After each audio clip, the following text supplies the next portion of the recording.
کیا قرآن کی آیتیں پڑھ کر کسی پر پھونک مار سکتے ہیں کہ نہیں؟ آپ روح کی تبدیلی کی طرف توجہ کریں، روح کی تبدیلی۔ اسی لیے میرے آقا صلی اللہ تعالیٰ علیہ وسلم نے جن لوگوں کو مسیحا بنایا، شاعر نے یہی کہا ہے، خود نہ تھے جو راہ پہ اوروں کے ہادی بن گئے، کیا نظر تھی جس نے کہ مردوں کو مسیحا کر دیا۔ میرے آقا صلی اللہ تعالیٰ علیہ وسلم نے ان کو مسیحا بنایا۔ بعض صحابہ ایسے ہیں، ایک سفر پر ہیں، کہتے ہیں ایک آدمی پیٹ کے درد سے تڑپ رہا تھا۔ صحابہ کو یہ خبر نہیں تھی کہ کیا کیا جائے۔ ایک صحابی آگے بڑھے، انہوں نے کچھ پڑھا، اس پر پھونک دیا، اس کو پیٹ کا درد چلا گیا، ختم ہی ہو گیا، صحیح ہو گیا۔ سارے صحابہ نے پوچھا کہ تو کیا حکیم ہے، تو کیا معالج ہے، طبیب ہے، کیا کیا تو نے؟ اس صحابی نے کہا مجھے کچھ سمجھ میں نہیں آ رہا تھا، یہ بڑی تکلیف میں تھا، جس کے ہاں یہ لوگ مہمان تھے، میں نے سورہ فاتحہ کی تلاوت کی اور اس پر پھونک دیا، اس کا پیٹ صحیح ہو گیا۔ لیکن صحابہ ہر چیز کو اس طرح سے نہیں لے لیتے تھے۔ سارے صحابہ ان کے اوپر جرح کرنے لگے، یہ کام کیا تجھے رسول اللہ نے کرنے کا حکم دیا تھا یا خود سے کیا؟ اس صحابی نے کہا نہیں، حضور نے تو ایسا کچھ کہا نہیں، میں نے خود کیا۔ پکڑ کر لے چلے حضور کی بارگاہ میں۔ کیا قرآن کی آیتیں پڑھ کر کسی پر پھونک مار سکتے ہیں کہ نہیں؟ یہیں سے، اس حدیث سے ہی ثابت ہوتا ہے کہ ہم جو بزرگان دین کے پاس دم کرانے کے لیے جاتے ہیں، وہ صحابہ آئے، کہا اے اللہ کے نبی صلی اللہ علیہ وسلم، آپ کے اس صحابی نے آج ایک عجیب و غریب عمل کیا۔ کہا کیا کیا؟ ایک شخص کا پیٹ شدت سے درد کر رہا تھا، انہوں نے سورہ فاتحہ پڑھ کر کے اس پر دم کر دیا۔ حضور مسکرائے اور فرمایا کیا تمہیں معلوم نہیں سورہ فاتحہ کا ایک نام سورہ شفا بھی ہے؟ سورہ فاتحہ کا ایک نام سورہ شفا بھی ہے۔ میرے صحابی نے جو کیا بالکل صحیح کیا۔ عزیزان گرامی وقار، سورہ فاتحہ آپ بھی پڑھے ہیں، بہت سارے لوگ پڑھیں، پھونک ماریں، کتنوں کا درد جائے گا۔ یہاں کیا ہے؟ زبان کی تاثیر ہے۔ جب دل اندر سے پاک ہو، زبان سے جو نکلے وہ اثر رکھتا ہے۔ محبوب الہی کے پاس ایک شخص آیا، اس نے اپنی بچیوں کی شادیوں کی شکایت کی کہ گھر میں کچھ بھی نہیں ہے، مال کچھ نہیں ہے، آپ کچھ رحم فرمائیں۔ انہوں نے 2-3 ڈھیلے اٹھائے اور 3 بار قل هو اللہ احد پڑھ کر کے دیا، اس کے ہاتھ میں دیا۔ تو بندہ کہتا ہے میں گھر لے کر گیا، وہ ڈھیلے تو دیکھا وہ سونے کے تھے، گولڈ تھے، میں نے بیچا، شادی کی، لیکن فارمولہ تو مل گیا تھا۔ اس نے بھی اپنے گھر میں ڈھیلے اٹھائے اور قل هو اللہ پڑھنے لگا، 1000 بار پڑھ لیا، ڈھیلا تو ڈھیلا ہی تھا، کچھ نہیں ہوا۔ دوسرے دن وہ آیا محبوب الہی کے پاس، کہا آپ نے اس دن مجھے جو دیا تھا کیا پڑھ کے دیا تھا؟ کہا قل هو اللہ پڑھ کے دیا تھا۔ کہا میں کتنی مرتبہ آپ نے پڑھا تھا شیخ محترم؟ محبوب الہی نے کہا 3 بار پڑھا تھا۔ کہا میں 1000 بار پڑھا، ڈھیلا بدلا ہی نہیں، ویسے ہی ہے۔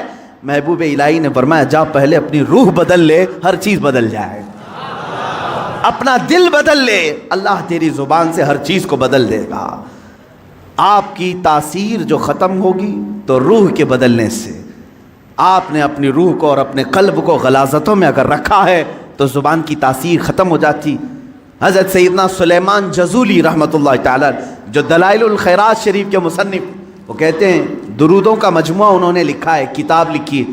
ہم سفر پر تھے، عصر کی نماز کا وقت تھا، ٹائم ختم ہو رہا تھا، کنواں قریب میں تھا، وضو کرنے کے لیے پانی نکالنے کے لیے کوئی چیز نہیں تھی، ہم پریشان تھے ساتھی لوگ۔ ایک چھوٹی سی 10 سال کی بچی آئی، اس سے کہا بیٹا تمہارا گھر قریب ہے تو بکیٹ کچھ لے آؤ، ڈول لے آؤ، پانی نکال کر ہم وضو کرنا چاہتے ہیں۔ اس لڑکی نے کہا پانی چاہیے آپ کو۔ وہ گئی اس کنویں کے پاس کھڑی ہو کر اپنا تھوک ڈال دی، تھوک دیا اس نے، اور پانی جوش مار کر اوپر آیا۔ ان لوگوں نے وضو کیا۔ سلیمان جزولی فرماتے ہیں میں نے بچی کو روک لیا، بیٹا رک جا، ہم نماز پڑھیں گے، بعد میں تجھ سے بات کریں گے۔ نماز کے بعد انہوں نے کہا اللہ کا واسطہ دیتا ہوں، کون سا وظیفہ کرتی ہو، کون سا عمل کرتی ہو، تمہارے تھوک سے کنویں کا پانی اوپر تک کیسے آیا؟ وہ بچی کیا کہتی ہے، کوئی وظیفہ نہیں، میرے باپ نیک ہیں، انہوں نے صرف اتنی تربیت کی ہے کہ بیٹا جھوٹ کبھی نہیں بولنا، حرام کبھی نہیں کھانا، جھوٹ کبھی نہ بولنا، حرام کبھی نہ کھانا، ان 2 چیزوں پر ہمارا عمل ہے۔ اللہ رب العزت نے زبان میں اثر رکھا ہے۔ عزیزان گرامی، یہ کرامات کی دنیا ہے، لیکن میں آپ سے یہ کہوں گا کرامات بعض اولیاء کو دی گئی ہیں، ہر ایک کے لیے نہیں، لیکن تمہارے لیے سب سے بڑی کرامت یہ ہے کہ کنویں کا پانی باہر آ جائے، سمندر کا پانی ہٹ جائے، یہ کرامات الگ ہیں۔ میں کہتا ہوں ایک مومن کے لیے سب سے بڑی کرامت یہ ہے، تم ادھر سے زبان سے ایک کلمہ بولو، سامنے والے کا دل بدل جائے، اس کے دل میں انقلاب آ جائے، یہ تمہاری کرامت ہے، یہ تمہاری کرامت۔ لیکن کب ہوگا؟ جب تم خود اپنے آپ کو بدلنے کی سوچو۔ خدا نے آج تک اس قوم کی حالت نہیں بدلی، نہ ہو فکر جس قوم کو خود اپنی حالت بدلنے کا، نہ ہو فکر جس کو خود اپنی حالت بدلنے کا۔ عزیزان گرامی وقار، رسول محترم صلی اللہ تعالیٰ علیہ وسلم کا ایک مختصر سا عرصہ جو ہمارے درمیان رہا ہے پوری کائنات میں تیزی سے آج سنا کر کے آپ کے سامنے سے بارگاہ مصطفیٰ میں التجا بھی کروں گا۔ وہ مکہ مکرمہ کی سرزمین 14 صدیاں پہلے، آج سے 1400 سے 42 چل رہا ہے، اس کو اور 53 ملا لیں، اس کے ساتھ اور 53 ملا لیں، یعنی تقریباً 1495 کے سال کے قریب ہو گیا۔ اس سے پہلے میرے آقا صلی اللہ تعالیٰ علیہ وسلم آج ہی کا دن تھا جو فرش گیتی پر تشریف لائے۔ وہ آمینہ کا در یتیم، وہ عبداللہ کا نور نظر، بارگاہ مصطفیٰ صلی اللہ تعالیٰ علیہ وسلم میں خراج عقیدت کے لیے میں بات کر رہا ہوں۔ وہ در یتیم جب گھر تشریف لایا تو ایسا گھر تھا کہ باپ پہلے سے نہیں ہے، ماں اکیلی ہیں، معاوضہ دینے کی طاقت نہیں رکھتی، دایا کے ہاتھ میں دے دیا حلیمہ سعدیہ کو، یہ کہہ کر کے کہ 2 سال دودھ پلائے گی، اجرت کی تمنا مت رکھنا، میرے گھر میں مال کی بڑی شدت کی کمی ہے، اس بچے کا باپ نہیں، یہ یتیم بچہ ہے۔ حلیمہ سعدیہ لے گئیں، لیکن برکات پہ برکات انہوں نے دیکھا ہے۔ رسول پاک کو اپنے گود میں کھلایا۔ حلیمہ سعدیہ کہتی ہیں یہ عام بچہ نہیں تھا، ان کے آتے ہی بنو سعد کی ساری بکریوں کے تھن دودھ سے بھر چکے تھے، اور سارے بچے حضور پاک صلی اللہ تعالیٰ علیہ وسلم کو دیکھنے کے لیے آتے تھے۔ حتیٰ کہ حلیمہ سعدیہ کی بیٹی شیمہ کہتی ہیں، شیمہ کیا کہتی ہیں کہ ہمارے قبیلے میں، ہمارے محلے میں رواج تھا، رات کے وقت یا شام کے وقت ساری لڑکیاں جو ان کے عمر کی تھیں، شیمہ کے عمر کی تھیں، وہ کہتی ہیں اپنے اپنے چھوٹے بھائیوں کو، جس کا بھائی ہوتا لے کر کے آتی تھیں، کمپٹیشن چلتا تھا۔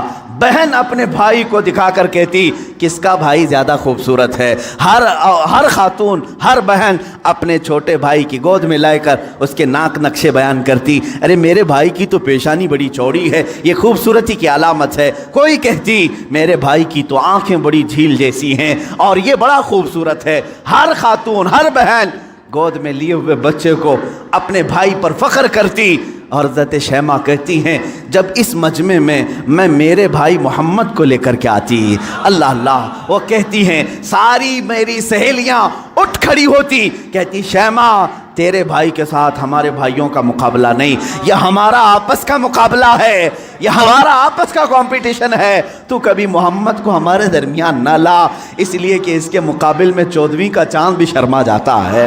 یہ بنو سعد کی خواتین کا کہنا ہے۔ حضرت شیمہ کہتی ہیں اس مقابل میں کبھی رسول پاک کو لے جاتی تو وہ ایکسیپٹ نہیں کرتی، کہتی کہ شیمہ تیرے بھائی کے ساتھ ہمارے بھائیوں کا مقابلہ نہیں۔ وَأَحْسَنُ مِنْكَ لَمْ تَرَ قَطُّ عَيْنِي وَأَجْمَلُ مِنْكَ لَمْ تَلِدِ النِّسَاءُ، یا رسول اللہ آپ سے زیادہ حسین میری آنکھوں نے دیکھا نہیں، آپ سے زیادہ جمیل کسی ماں نے جنا نہیں۔ وہ 2 سال کی عمر پاک میں حلیمہ سعدیہ دوڑتی ہوئی واپس مکہ لے آئیں اور حضرت آمنہ سے کہا میں نے 2 سال کا عرصہ آپ سے مانگا تھا، لیکن 6 مہینے اور بڑھا کر کے دے دو، اجرت بھی نہیں چاہیے، معاوضہ بھی نہیں چاہیے۔ لیکن حضرت بی بی آمنہ نے اپنے پاس اپنے صاحبزادے کو رکھ لیا۔ 2 سال کے عرصے میں گھر میں کتنے افراد ہیں؟ کون ہیں؟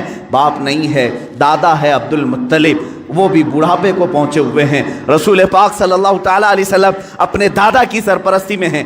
6 سال کی عمر میں اپنی ماں کے ساتھ ننیحال کا سفر کیا، مدینہ کا سفر کیا۔ اس وقت جو یثرب تھا وہ حضور کا ننیحال بھی ہے، نانی کا گھر ہے۔ حضرت آمنہ کے ساتھ گئے ہیں 6 سال کی عمر میں، جب حضرت عبداللہ کی ایک کنیز ام ایمن ساتھ میں ہے، کوئی نہیں، 3 لوگوں کا یہ قافلہ پیدل مکہ سے مدینہ گیا ہے، مدینہ سے واپسی ہو رہی ہے۔ مقام ابوا میں بی بی آمنہ بیمار ہوئی۔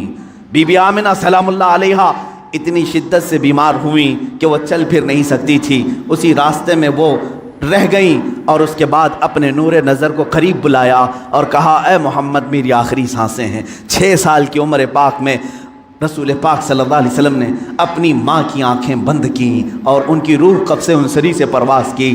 وہ 6 سال کی عمر میں اپنی مقدس ماں کا جسم مبارکہ اٹھاتے ہیں، قبر میں دفن بھی کرتے ہیں اور اپنے والد کی کنیز کے ساتھ واپس مکہ آتے ہیں۔ اب کون تھا اس محمد عربی کے ساتھ؟ نہ باپ ہے نہ ماں ہے، وہ در یتیم، پوری کائنات کے یتیموں کا آقا بنا ہے، پورے یتیموں کا ماوا و ملجا بنا ہے، لیکن اللہ نے اسے در یتیم پیدا کیا۔ جب 8 سال کی عمر ہوئی دادا کا بھی انتقال ہو گیا، عبد المطلب بھی دنیا سے چلے گئے۔ اب کون تھا سوائے ایک چچا کے، ابو طالب کے؟ اب کوئی نہیں تھا، آپ کی سرپرستی میں رہے۔ جہاں تک بات آتی ہے ابو طالب کی، میں کہوں گا بڑے ادب کے ساتھ، اے لوگو اس اختلافی مسئلے میں کبھی بھی تیر مارنے کی کوشش نہ کرنا۔ بعض لوگ ابو طالب کے کفر کے متعلق اصرار کرتے ہیں کہ وہ کافر تھے، بعض لوگ ایمان کے متعلق، لیکن جو حقیقت ہے وہ اللہ کے حوالے کرو، اللہ کے حوالے کرو۔ رسول پاک صلی اللہ تعالیٰ علیہ وسلم کو انہوں نے جان سے زیادہ تربیت کی ہے، یہاں تک کہ مکہ والوں سے انہوں نے کہا تھا، جب رسول پاک نے اعلان نبوت کیا تھا، ابو جہل، عتبہ، شیبہ سب نے آ کر کہا ابو طالب اگر یہ تیری نگرانی میں نہ رہے تو ہم اس کا کچھ سے کچھ کر دیں، تو محمد ہمارے حوالے کر دے۔ جانتے ہو ابو طالب، مجھے بڑی تکلیف ہوتی ہے جب سرے سے کوئی آدمی ان کو بالکل کافر مشرک گردانے، میں کہتا ہوں کف لسان تو کرو، زبان کو روک تو لو، جو معاملہ ہوگا قیامت کے دن دیکھا جائے گا۔ حضور کے چچا ہیں لیکن عشق کی بات تو دیکھیں، وہ مکہ والوں سے کیا کہتے ہیں؟ کوئی محبت کرنے والا ہی یہ جملے کہہ سکتا ہے۔ مکہ والوں سے انہوں نے کہا، اے مکہ والوں سن لو، تم اگر میرے ایک ہاتھ میں چاند رکھ دو، دوسرے ہاتھ میں سورج رکھ دو، تب بھی میں محمد تمہارے حوالے نہیں کر سکتا۔ یہ ابو طالب کے الفاظ تھے جو رسول پاک کے لیے انہوں نے فرمائے تھے۔ میں ادب سے کہتا ہوں لیکن پھر ساتھ میں ایمان و کفر کا معاملہ اللہ کے حوالے کرتا ہوں، اس لیے کہ اس پوری قوم کو نہ جنت دینا ہے نہ دوزخ دینا ہے، نہ قیامت کے دن تمہارے ہاتھ میں فیصلہ ہے نہ میرے ہاتھ میں فیصلہ ہے۔ ابو طالب جنت میں جائیں گے کہ جہنم میں جائیں گے، میں کون ہوتا ہوں فیصلہ کرنے والا؟ نہ اعلیٰ ملائکہ میں سے ہیں ہم، نہ فرشتوں میں سے ہیں، بلکہ اللہ رب العزت کے حوالے ہے یہ فیصلہ، ہر ایک کے جنت و دوزخ کا فیصلہ۔ بہرحال 12 سال کی عمر میں ابو طالب نے رسول پاک کو اپنا ساتھی بنا لیا۔ ایسا مجھے بتاؤ ابو طالب پر جب بھی باتیں آئیں ادب کے ساتھ کہو، ادب کے ساتھ کہو۔ میں نے ابو طالب کو بہت پڑھا ہے، وہ رسول پاک کو چھوڑ کر ایک لمحہ بھی نہیں رہتے تھے، ایک لمحہ نہیں رہتے۔ 12 سال کی عمر میں جب انہیں یمن کی تجارت پہ جانا تھا، ابو طالب نے انہیں چھوڑا نہیں، رسول پاک کو تجارت کے سفر میں ساتھ لے لیا۔ بیچ راستے میں ایک جگہ پڑا ہوا، وہاں ایک راہب تھا، عیسائی راہب، اور اس نے دیکھا، چہرے پاک کو دیکھ کر اپنی کتابوں میں پڑھی ہوئے ساری علامتیں دیکھ لیا، اس نے مہمان بنا لیا۔ ابو طالب سے پوچھا تم کہاں سے آ رہے ہو، کون سا خاندان ہے؟ جب انہوں نے بتایا تو وہ راہب کہتا ہے، بحیرہ راہب، اے ابو طالب میری بات سنتے ہو تو سن لو، جو تمہارے ساتھ بچہ تمہارا بھتیجا ہے یہ اللہ کا سب سے آخری رسول ہوگا، یہ سب سے آخری رسول ہوگا۔ تم جا رہے ہو شام یا یمن، وہاں یہودی اس کے جانی دشمن ہوں گے، وہ بچے کو مار ڈالیں گے، قتل کریں گے، لہٰذا تم اپنی تجارت کا سامان یہیں بیچ دو اور واپس مکہ لے جاؤ۔ ابو طالب نے صرف رسول پاک کی جان کی حفاظت کے لیے پورا تجارت کا قافلہ وہاں بیچ دیا، واپس مکہ تشریف لائے۔ ابو طالب نے 25 سال کی عمر تک رسول پاک کی ایسی تربیت کرتے رہے۔ میرے آقا صلی اللہ تعالیٰ علیہ وسلم کی پرورش میں انہوں نے کوئی فرو گزاش نہیں کیا، کچھ نہیں چھوڑا۔ جب آپ کی عمر 25 سال کی ہوئی، میرے آقا کی شادی کی عمر ہے، یہ شادی کی عمر ہے، رسول پاک کو سامنے سے پیغام آیا بی بی خدیجۃ الکبریٰ کا، جو مکہ کی طاہرہ تھیں۔ لوگ کہتے ہوں گے مالدار سے شادی کیا، بلکہ آپ کو یہ معلوم نہیں، پورے مکہ میں حضرت خدیجہ کا ایک لقب مشہور تھا، طاہرہ ان کو کہا جاتا تھا۔ حضور کے پاس جب ان کا پیغام نکاح آیا، آپ نے ایکسیپٹ کیا۔ آپ سوچیں 25 سال کی عمر میں 40 سال کی خاتون سے نکاح کرنے والا صرف عورتوں کا دلدادہ نہیں ہو سکتا، وہ بھی بیوہ عورت، 2 شوہر ان کے ہو چکے تھے، اس سے پہلے انتقال کر چکے تھے، تیسرے شوہر میرے آقا ہیں۔ رسول پاک صلی اللہ تعالیٰ علیہ وسلم کی شادی ہو رہی ہے، شادی کا جو خطبہ نکاح ہے کوئی اور نہیں ابو طالب ہی پڑھ رہے ہیں۔ ابو طالب نے خطبہ پڑھا، خطبے کے الفاظ بھی دیکھیں، کہیں ایک شرک نہیں، کہیں ایک کفر نہیں، بلکہ اللہ کی حمد و ثنا ہے، رب ذوالجلال کی تعریف و توصیف ہے۔ اس کے بعد رسول پاک کی تعریف بھی اس خطبے میں موجود ہے، وہ خطبہ آج بھی موجود ہے، کتابوں میں لکھا ہوا ہے۔ ابو طالب نے جو رسول پاک کے نکاح میں خطبہ پڑھا تھا، کوئی اور نہیں پڑھا، چچا نے خطبہ پڑھا، اور اس کے بعد محمد صلی اللہ تعالیٰ علیہ وسلم کا نام لیتے ہوئے پھر سارے مجمع میں کہا یہ میرا عزیز از جان بھتیجا محمد ہے، اس سے زیادہ شریف پورے مکہ میں تم لا نہیں سکو گے، اس سے زیادہ حسین تم پورے عرب میں لا نہیں سکو گے۔ اس کے بعد کہا محمد کا جو مہر طے پاتا ہے وہ ابو طالب کے مال سے جائے گا، خدیجۃ الکبریٰ کو جو مہر دیا گیا رسول پاک کا وہ بھی ابو طالب کے مال سے دیا گیا ہے، رسول پاک کے اس چچا کے مال سے۔ اب یہ زندگی ہے باپ ازدواجی زندگی ہے، میرے آقا سیدہ خدیجہ کے ساتھ 25 سال گزارتے ہیں۔ 50 سال کی عمر مبارکہ جب میرے آقا کی ہوئی، یعنی 40 سال کی عمر پاک جب تھی، تب اللہ تعالیٰ نے آپ کو حکم دیا اے رسول آپ اعلان کر دیں میں اللہ کا آخری رسول ہوں، بتوں کی عبادت چھوڑ دو، ایک خدا کی عبادت کی طرف آؤ۔ یہ حضور کی 40 سالہ زندگی میں جو انقلاب آیا، اب مکہ والوں کی یہاں سے ستم ظریفیاں شروع ہوئیں۔ میرے آقا نے سب کو جمع کیا مکہ کے ایک سرزمین پر، میدان میں پوچھا میرے بارے میں تمہارا کیا خیال؟ سبوں نے کہا تم آج تک کبھی جھوٹ نہیں بولے اور کبھی کسی کی امانت میں خیانت نہیں کی۔ حضور نے فرمایا اے مکہ والو، اگر میں یہ کہہ دوں ان پہاڑوں کے پیچھے ایک فوج چھپی ہے جو تم پر حملہ کرنا چاہتی ہے، کیا میری اس بات پر یقین کرو گے؟ سارے مکہ والوں نے ایک زبان ہو کر کہا آج تک کبھی آپ نے جھوٹ کہا نہیں، اگر آپ کہتے ہیں کہ فوج ہے ہم اس کو بھی مانیں گے، ہم اس کو بھی یقین کے ساتھ تسلیم کریں گے۔ حضور نے فرمایا جب میری باتوں پر اتنا تمہیں یقین ہے تو سنو، میں تمہیں کہتا ہوں اللہ ایک ہے، خدا ایک ہے، معبود ایک ہے، مسجود ایک ہے، ہر ایک کے سامنے سر جھکانا یہ تمہیں زیب نہیں دیتا، اور میں محمد اللہ کا آخری رسول ہوں، اس کی طرف سے اخلاقی تعلیمات لے آیا ہوں، تمہاری روحوں کا بدلنے آیا ہوں۔ جب میرے آقا نے فرمایا سارے مکہ والے ناراض ہوئے، سوائے حضرت علی کرم اللہ وجہہ الکریم کے کوئی اس میدان میں ایمان لانے والا نہیں تھا۔ حضور پاک صلی اللہ علیہ وسلم کی دعوت کی ابتدا صرف 2 لوگوں سے شروع ہوئی، ایک حضرت علی سے، دوسرے حضرت خدیجہ سے۔ کبھی نا امید مت ہو، اپنی دعوت اثر کتنا رکھتی ہے یہ اللہ کے اوپر چھوڑو، بولنا سیکھو، آج نہ صحیح کل مولا تعالیٰ تمہاری اس دی ہوئی دعوت کو پائے تکمیل تک ضرور پہنچائے گا۔ 2 لوگوں سے دعوت شروع ہوئی، ایک علی سے ایک خدیجہ سے، لیکن وہ دعوت آج کہاں کو پہنچی ہے؟ آج تقریباً پوری دنیا میں 2.25 ارب لوگ 180 کروڑ کی تعداد میں مسلمان جی رہے ہیں، وہ 2 لوگوں سے شروع ہونے والی دعوت 200 کروڑ کو پہنچ چکی ہے، لیکن ایسا سیل رواں ہے کہ تھمنے کا نام نہیں لیتا۔ وہ دعوت رسول اللہ کی جو مکہ کی ان چوٹیوں سے نکلی تھی، فاران کے ان پہاڑیوں سے نکلی تھی، آج تک زندہ ہے اور صبح قیامت تک یہ دعوت زندہ ہی رہے گی۔